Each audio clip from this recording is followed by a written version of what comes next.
Hello, little students. How are you all? I hope you all are fit and fine. And I hope you read that earlier chapter and also did that exercise of that one. So now let's start the new chapter, that is chapter 6, Animal Kingdom. Let's start the chapter. Our school recently organized a trip to a wildlife sanctuary. We were provided safari jeeps and we explored the jungle in different groups. It is a natural area reserved by government or private agency for the protection of particular species.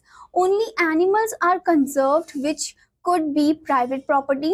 It comes under the category known as protected area. Now यहाँ पर क्या बोल रहे हैं कि कुछ बच्चे हैं वो बता रहे हैं कि हमारा जो स्कूल है उन्होंने कुछ ऑर्गेनाइज किया, एक ट्रिप ऑर्गेनाइज की है वाइल्ड लाइफ सेंचुरी की तरफ. हम सब कहाँ पर बैठे, वो जो बच्चे वो कहाँ पर बैठे, सफारी जीप में बैठे हुए हैं एंड वो एक्सप्लोर कर रहे हैं पूरे जंगल को. वो एक्सप्लोर कर रहे हैं डिफरेंट डिफरेंट ग्रुप्स में, वो डिवाइडेड है. और वो जो एरिया है वो काफी ज्यादा नेचुरल एरिया है जो कि गवर्नमेंट ने रिजर्व करके रखा हुआ है, प्राइवेट एजेंसी ने रिजर्व करके रखा है ताकि कोई भी उसे हार्म ना कर सके. एंड वो प्रोटेक्शन के लिए, स्पीशीज जो हो गए पर्टिकुलर स्पीशीज, उनकी प्रोटेक्शन के लिए, स्पेशली फॉर एनिमल, उनको बचाया जा रहा है यहाँ पर. And it comes under the category of protected area. वो कौन से एरिया में आता है? प्रोटेक्टेड एरिया में आता है. Now the first point is animals groups. We could see many animals moving in groups. We saw a troop of monkeys sitting on trees and a herd of elephants drinking water from a stream. अब यहाँ पर वो क्या देखते हैं? वो देखते हैं कि बहुत सारे जो एनिमल्स है वो ग्रुप में घूम रहे हैं. ओके, हमने देखा कि मंकीज जो है वो अपने ट्रूप के साथ है, पेड़ों में बैठे हुए हैं, और जो एलिफेंट्स का जो हर्ड है, झुंड है, वो पानी पीने गया है स्ट्रीम की तरफ.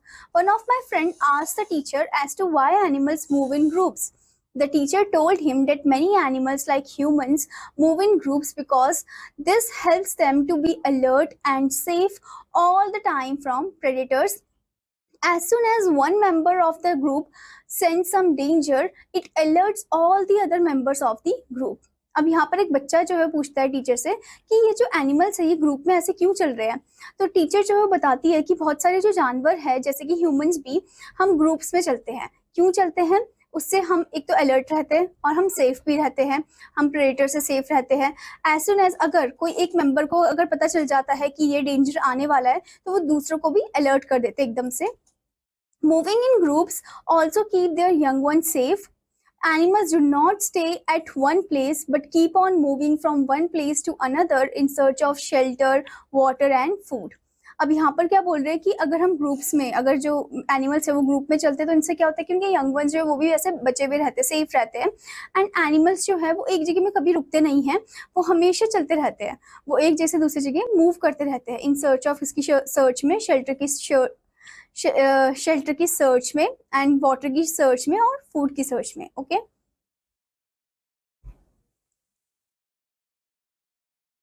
now the next point is behavior of animals in groups. Elephants move around together. They are generally peaceful animals. This herd is led by the oldest female elephant. They help each other with offspring care. Male elephants do not stay with the female elephants for a long time. They live alone or with other male elephants. अब यहाँ पर क्या बोल रहे हैं कि जो हाथी है वो एक साथ झुंड में चलते हैं एंड वो जनरली, उन्हें हम क्या बोलते हैं? पीसफुल जानवर बोलते हैं, काफी शांत रहते हैं वो. और उनका जो हर्ड है उनको कौन लीड करता है, यानी कि उनकी लीडर कौन होता है? ओल्डेस्ट फीमेल एलिफेंट जो होती है वो उनकी लीडर होती है. एंड वो हेल्प भी करती है जो ऑफस्प्रिंग है उनका ध्यान रखना, बच्चों का ध्यान रखना, यंग एलिफेंट्स का ध्यान रखना. जो मेल एलिफेंट्स होते हैं, यानी कि जो आदमी वाले जो हाथी है वो फीमेल्स के साथ नहीं रहते हैं. ओके, फीमेल एलिफेंट्स के साथ वो लंबे समय तक नहीं रहते हैं, वो अपना अलग ही रहते हैं, या फिर जो ग्रुप ऑफ मेल एलिफेंट्स होंगे वो एक साथ ही रहेंगे. Okay, now another point is group behaviour of honey बीज. Swarm is the name given to a group of honeybees living together. A swarm of bees live together in a colony. तो यहाँ पर क्या बोला है कि जो swarm है वो एक नाम दिया गया है ग्रुप ऑफ honeybees को जो एक साथ रहते हैं. और जो swarm of bees है जो एक साथ रहते हैं वो कहाँ पर रहते हैं? इन अ कॉलोनी. वो कहाँ रहते हैं? इन अ कॉलोनी. जैसे कि आप यहाँ पर भी देख सकते हो. Bees live in a hive which they build themselves. There are thousands of six-sided chambers known as comb. In the hive, honey made by the honeybees is stored in these comb. अब यहाँ पर क्या बोल रहे हैं कि जो मधुमक्खियां हैं, जो बीज है, वो हाइव में रहती है, वो अपने आप ही बनाती है इसको। एंड यहाँ पर thousands of six sided chambers होते हैं, ठीक है, जिसको हम क्या बोलते हैं, कॉम्ब बोलते हैं। एंड हनी जो है वो इन्हीं कॉम्ब में स्टोर हुआ होता है, जैसे कि आप फिगर में भी देख सकते हो। Each colony of the bee is led by a bee called queen bee. Eggs are led by the queen bee. अब हर एक कॉलोनी जो होती है बी का, उसे कौन लीड करता है, यानी कि कौन लीडर होता है, क्वीन बी लीडर होती है, और जो क्वीन बी होती है वही एग को ले करती है। वर्कर बीज build and protect the hive, और जो वर्कर्स भी होते हैं वो काम करते हैं, वो बिल्ड करते हैं हाइव को, बी हाइव को, और प्रोटेक्ट भी करते हैं, उसकी रक्षा भी करते हैं।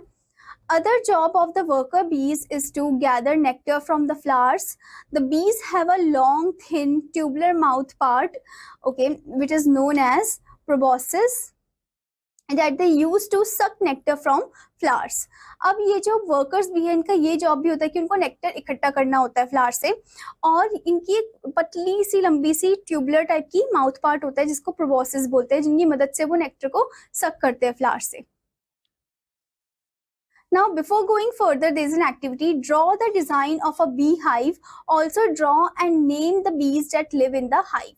आपको डिजाइन बनाना है beehive का, और आपको ये भी बताना है कि कौन कौन उसके अंदर रहता है। जैसे डिजाइन ऑफ अ beehive आप करोगे, फिर draw different types of honey बीज आप बनाओगे कि कौन कौन सी हनी बीज उसके अंदर रहती है, जैसे queen bee, worker bee, etcetera. जैसे कि आप यहाँ पर भी देख सकते हो क्वीन बी को एंड वर्कर बी को। Now the next point is bees store gathered nectar in the honey stomach, which is a bag-like part inside the bee's body. The bees then spit the nectar out into the comb. This nectar in the comb slowly turns into honey. अब ये जो बीज है, मधुमक्खियां, ये nectar को इकट्ठा करके रहती है इन द हनी स्टमक में इकट्ठा करके रखती है, जो कि एक बैग लाइक पार्ट होता है उन्हीं की बॉडी में, बीज की बॉडी में। फिर उसके बाद वो क्या करती है, अपने हाइव में आकर उसको वो स्पिट करती है, वो जो नेक्टर है उसको वो स्पिट करती है अपने कॉम में। एंड फिर वो जो नेक्टर है जो कि कॉम में होता है, वो स्लोली किस में टर्न हो जाता है, हनी में टर्न हो जाता है। यानी कि बेसिकली उनका जो सलाइवा है वही किस में टर्न हो गया है, हनी में टर्न हो गया है। Now next thing is beekeepers or apiarist is the name given to the people who raise bees for a living.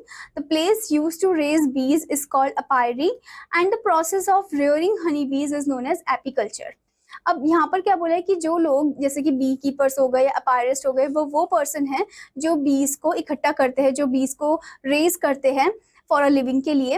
And जिस जगह में वो रेज करते हैं बीज को, उसे अपायरी बोलते हैं। और ये जो प्रोसेस होता है रेयरिंग ऑफ हनी बीज का, इसे हम क्या बोलते हैं, एपीकल्चर। ओके, जैसे कि आप फिगर में भी देख सकते हो। Now next point is to collect honey.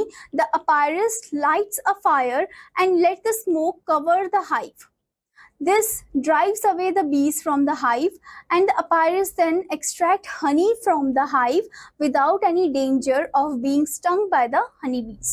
अब ये जो अपायरिस्ट है, ये हनी कलेक्ट करने के लिए क्या करते हैं, फायर लाइट करते हैं, फिर उसकी स्मोक को कवर करते हैं हाइव से, जिसके डर के मारे क्या होता है, बीज जो है सबके सब निकल के आ जाते हैं अपने छत्ते से, अपने हाइव से।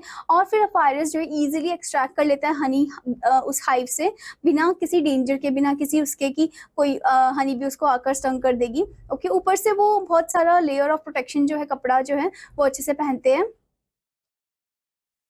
Now next point is animals partnerships. Animals also make partnership with other animals. जो एनिमल्स है वो दूसरे एनिमल के साथ पार्टनरशिप भी बनाते हैं, जैसे कि white birds known as cattle egrets sit and ride on the back of cows and buffaloes.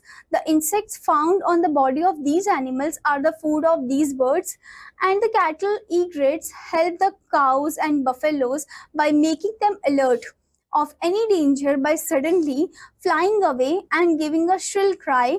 This makes both the animals getting benefit from each other. तो अब इसमें क्या बोला है कि एक वाइट बर्ड है जिसका नाम है कैटल egrets। वो कहाँ पर बैठती है, वो काऊ और बफेलो के बैक में बैठती है। ओके, जैसे कि आप फिगर में देख सकते हो, जो काऊ और बफेलो उनके पीठ पे बैठती है वो।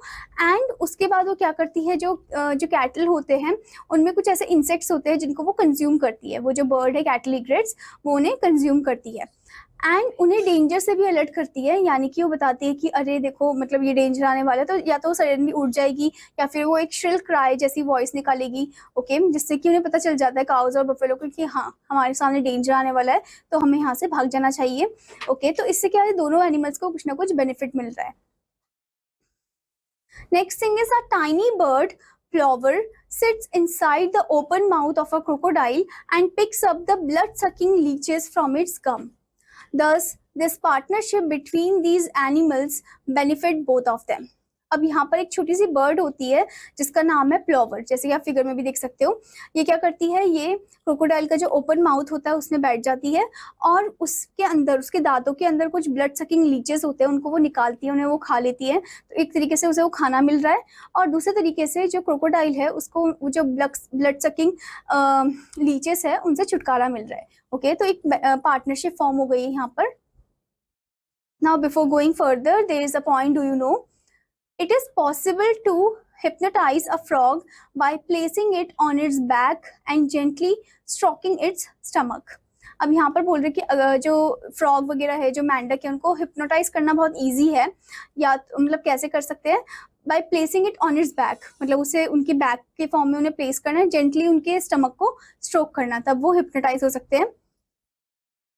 Now the next point is shy and friendly animals. Some wild animals run away when they see humans coming towards them. They feel shy and get scared because most of them are not familiar with human beings. You must have noticed that when we go near a lizard or a squirrel, it runs away.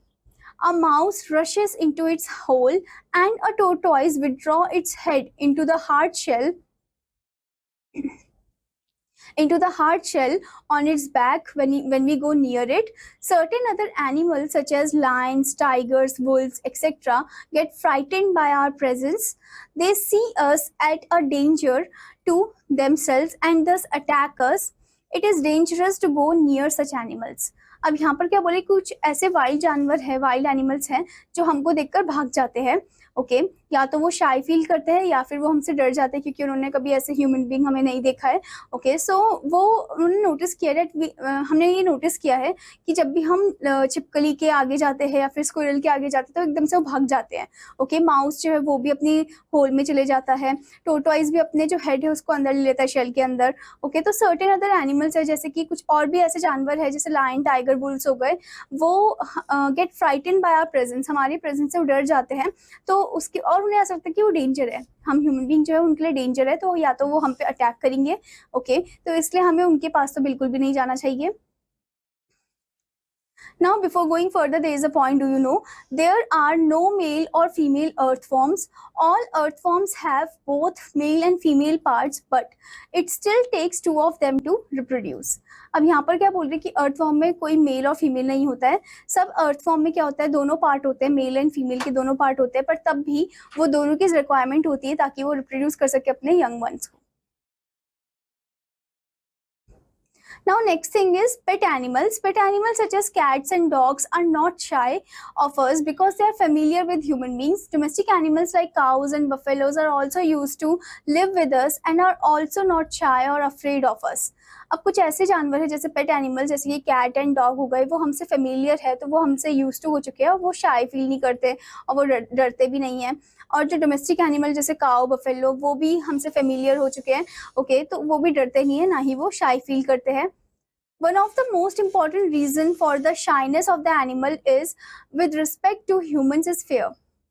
Many animals develop fear of humans because of certain unpleasant experience in the past.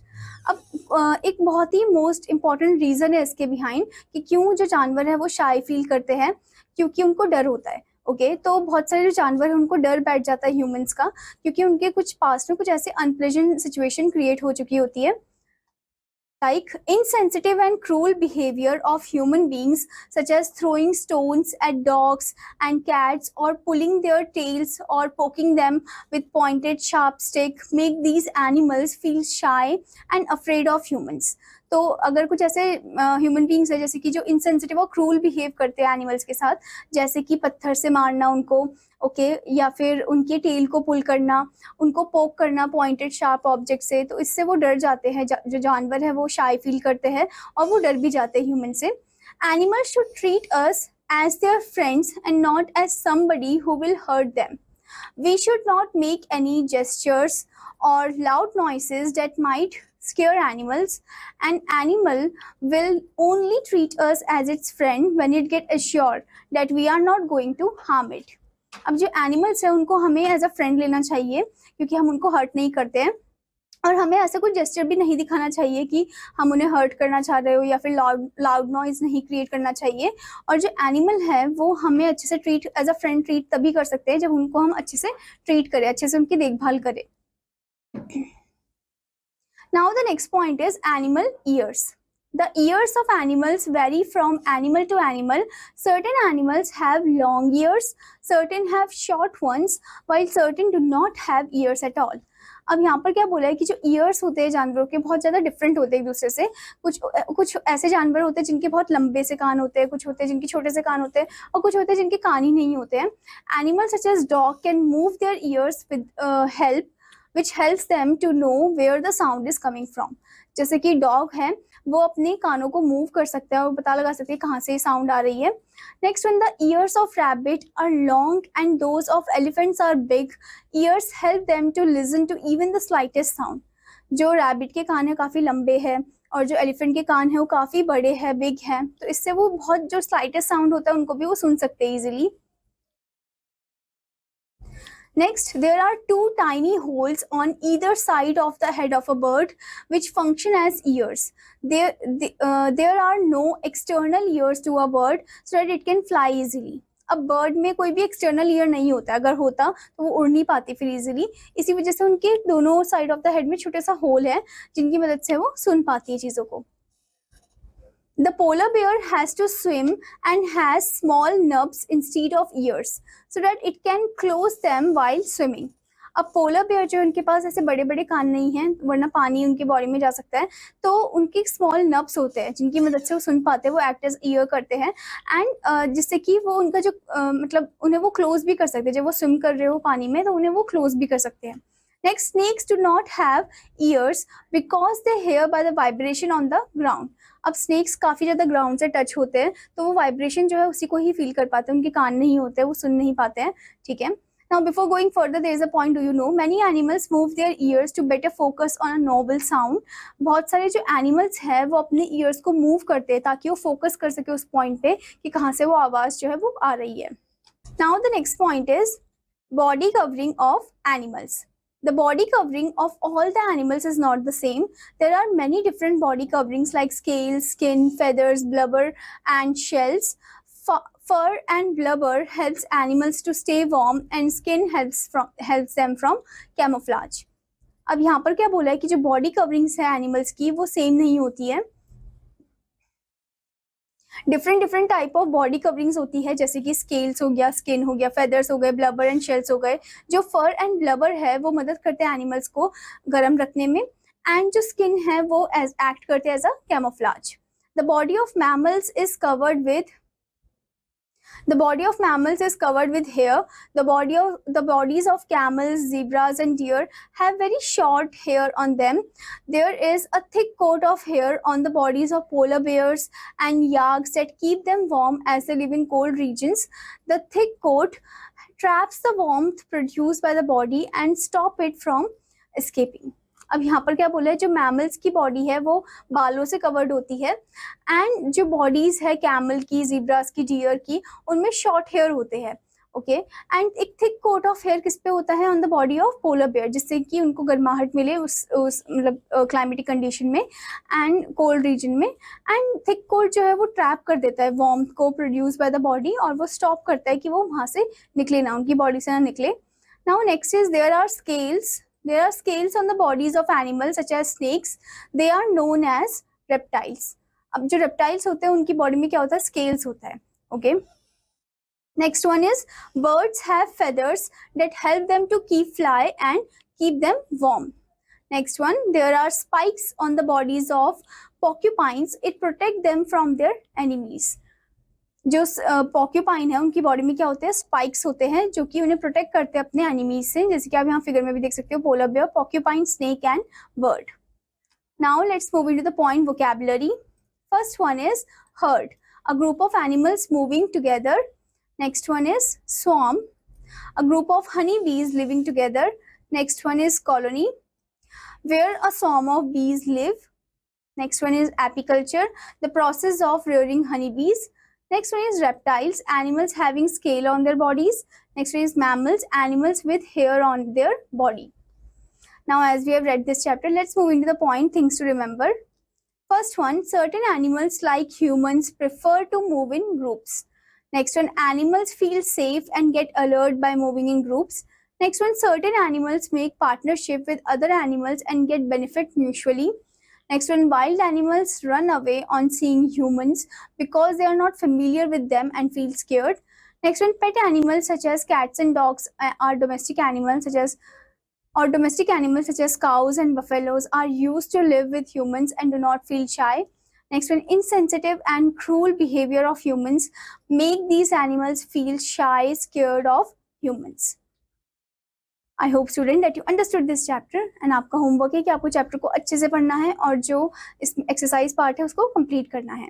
Till then students, take care. Bye bye.